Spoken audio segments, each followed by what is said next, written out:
I had toxic shock syndrome. Oh my God, no! Yeah, so the very first time I put a tampon on, I was really young. I think it was like 12. I was doing a show. I was doing Grease, and I literally went into shock. I stopped breathing. I went into shock. I had a male doctor. He said he didn't know what it was. He didn't know what it was. Then finally a female doctor came in, said to my mom, "Is she on her period?" My mom said yes, and she goes, "Because we think it might be toxic shock." I survived. I mean, truly, I almost died.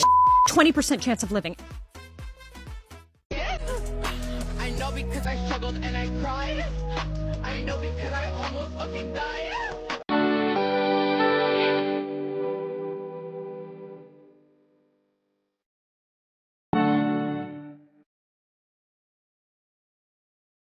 Show yourself, and then show what almost killed you.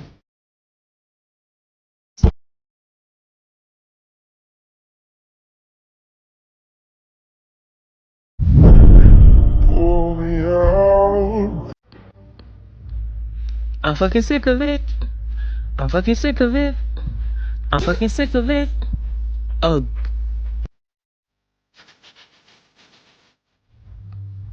I'm fucking tired of this shit. But on and on I push. Show yourself, and then show what almost killed you.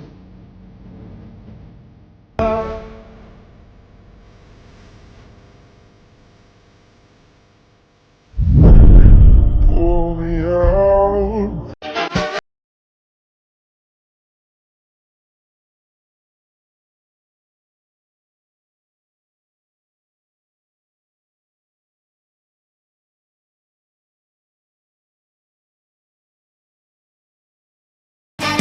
Within 2 days, toxins had just spread through my whole body, and I was completely paralyzed from the neck down. I grew up in a big family. There were 7 of us and very active, all of us. We, in different ways, all did sports. Fast forward, I'm 16. All of that was over. Everything that I thought was my life was just like over. My periods were getting really heavy. I put 2 tampons. I left the plastic for one of them up there, and I didn't know.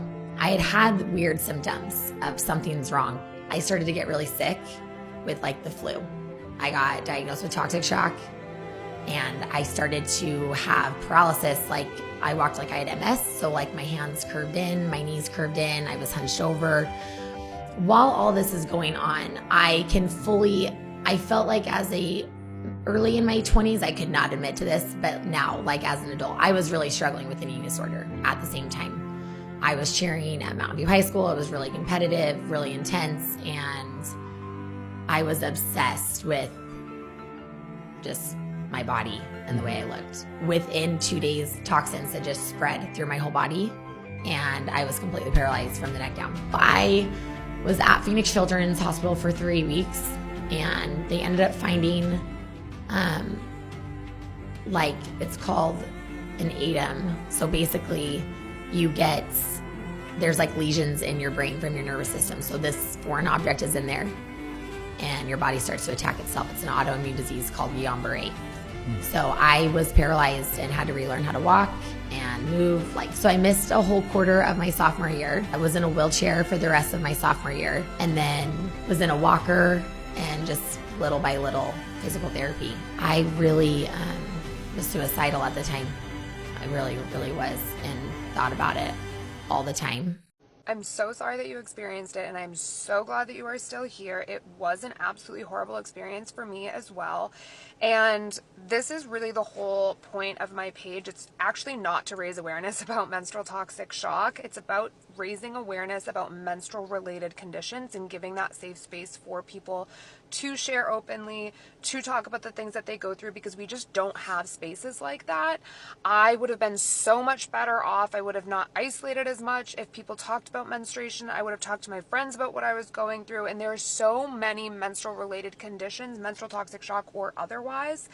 And it's just the power of community. Like a few years ago, I would never still speak about this. And now I'm so open about it. And it's so liberating and freeing, and also builds support, friendships. People come together over. It's like a sad thing to come together, but like we just need these more spaces like this. And so I'm glad that you felt comfortable sharing, and I'm glad you're. When was the first time you were aware that there was a suggestion of amputating anything? So my godfather, rest in peace, he is like my dad. He was like the most amazing man ever, and he didn't leave my side. My mom didn't leave my side. My room was constantly full of love, like constantly full of visitors and people, and for the first time I was alone in the ICU at St. John's, and it was just me sitting there, and my feet were just constantly on fire. Like, it literally felt as though someone was sitting there just lighting my foot on fire. Like, the burning sensation was insane. And my right leg was worse than my left.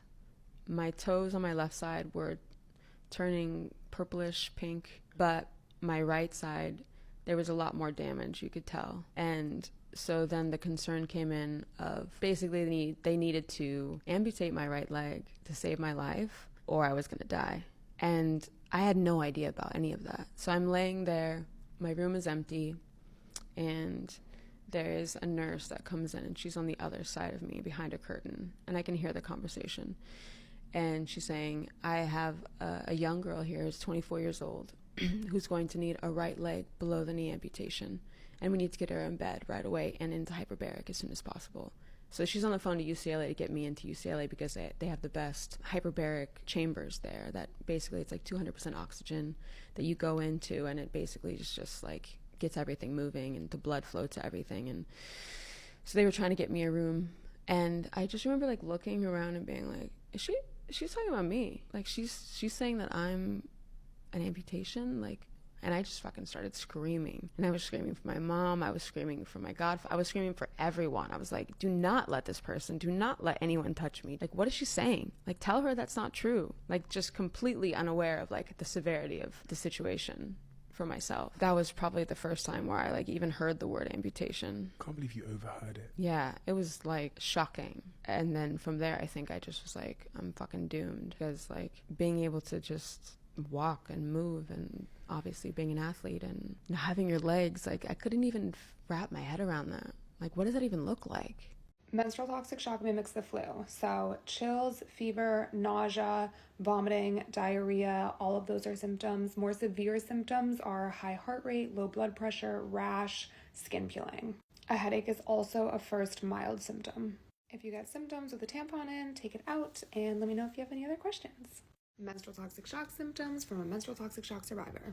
Symptoms mimic the flu, and if you're exhibiting any of them while you're wearing a tampon or anything inserted, cup, disc, take it out immediately. Headache, chills, fever, nausea, vomiting, diarrhea, sunburn-like rash, low blood pressure, high heart rate, muscle aches, dizziness, feeling faint, seizures, skin peeling. If you exhibit these symptoms while you're wearing a product and you take it out and you decide to take a nap or something, let someone know. And if you don't get better, you need to seek medical attention immediately and let them know that you are using one of these products when you started feeling ill. Let them know you think it could be menstrual toxic shock syndrome. It's really curable. It's just that time is of the essence, so any information you're able to provide is super helpful.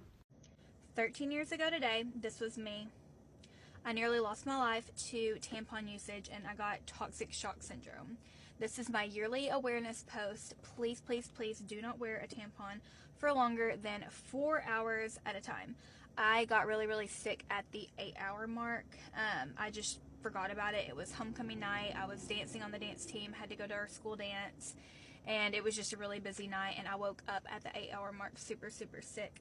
Was hospitalized. My body was going into septic shock, and I got airlifted 2 hours away to Arkansas Children's Hospital, where I was surrounded by a team of nurses and doctors who were able to get a diagnosis of what I had. On the helicopter ride over there, my blood pressure dropped 61/31. I was supposed to be hospitalized for 3 months, and I ended up being in an induced coma and on a ventilator for 8 days, and came out of it and just recovered very, very quickly once my body started responding to the medicine. But this is just my yearly reminder that you don't think it can happen to you, but it can happen to you. And please, please, please, I hear of people accidentally putting 2 tampons in. I hear just all kinds of things. And set a reminder on your phone that you have a tampon in, and just be super, super aware, because it can happen to you.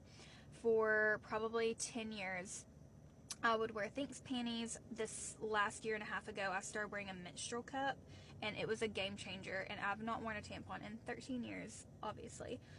But there's just so many other things out there that you can do. And if you do decide to wear a tampon, please set a timer. But this is my yearly awareness post. And everyone, please, please, please be safe, because I don't want anyone to go through what I went through. Menstrual toxic shock is caused by a staph bacteria that gets into the bloodstream. Some women have this bacteria in their natural flora, which makes them susceptible to getting menstrual toxic shock, and some of us don't. We just don't know if we have it or not. So I wouldn't be paranoid about it, but I would do what you're doing and educate yourself on the signs and symptoms and what to do if you exhibit them. The whole process of how it happens is long, but it is outlined in a book called The Secret Life of Germs. It's written by a researcher. He studied toxic shock for over 40 years. But basically, your vagina has a pH balance. When it's on its period, the blood changes it. The chemicals in the tampon, the surface area that the tampon provides for the bacteria to grow, it's like a whole number of things. And then the way that that bacteria gets into your bloodstream is that when you insert a tampon or a cup, you can create microscopic tears, and then that bacteria can enter your bloodstream. So I wouldn't focus so much on the time that you have the tampon in. I would focus on using the lowest absorbency possible, because you want the tampon to be saturated when you take it out. That reduces the potential for creating those tears. Like if it's too dry because you used a size that is too big, then that would just increase your risk of getting those tears. So rather than focus on the time, I would focus on using a proper absorbency. The symptoms mimic the flu. So nausea, diarrhea, vomiting, fever, chills. More severe symptoms would be a sunburn-like rash, high heart rate, low blood pressure. If you exhibit any of these symptoms, you should take the product out, whether that's a tampon or a menstrual cup. And if you don't get better, then you should seek help. If you do need to go seek help, just let them know that you had one of those products in. It's super curable, but time is of the essence. And if you have any other questions, I'm happy to answer.